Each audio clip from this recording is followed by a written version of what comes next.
संसद के मॉनसून सत्र में इंडियन एंटार्क्टिका विधेयक 2022 पेश किया जाना है। ये बिल 1 अप्रैल 2022 को लोकसभा में पेश किया गया था, लेकिन इसे पारित नहीं कराया जा सका था।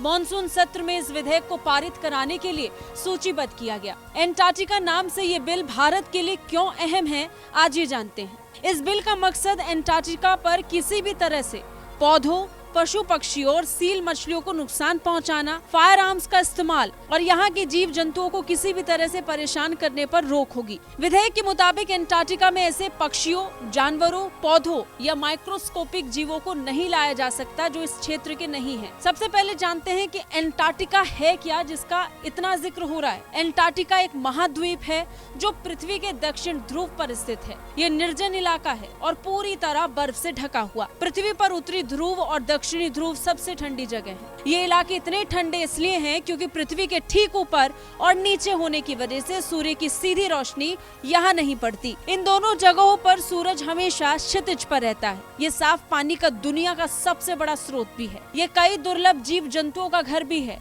लेकिन इंसान यहाँ नहीं रहते।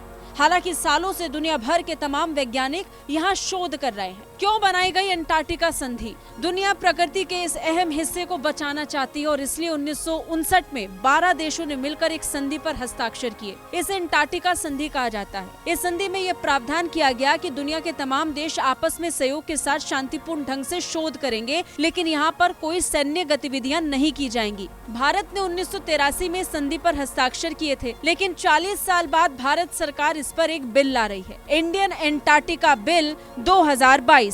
क्या है एंटार्क्टिका बिल 2022? ये बिल एंटार्क्टिका संधि, एंटार्क्टिका समुद्री जीव संसाधन संबंधी कन्वेंशन और एंटार्क्टिका संधि के लिए पर्यावरणीय संरक्षण पर प्रोटोकॉल का प्रभावी बनाने का एक प्रयास है। ये बिल वातावरण के संरक्षण और इस क्षेत्र में होने वाली गतिविधियों को रेगुलेट करने का भी प्रयास करता है। ये बिल उन लोगों पर लागू होगा जो बिल के तहत जारी परमिट के तहत एंटार्क्टिक के लिए भारतीय अभियान का हिस्सा है। इस बिल के जरिए केंद्र सरकार एक एंटार्क्टिका शासन और पर्यावरणीय संरक्षण समिति बनाएगी। पृथ्वी विज्ञान मंत्रालय के सचिव इस समिति के अध्यक्ष होंगे।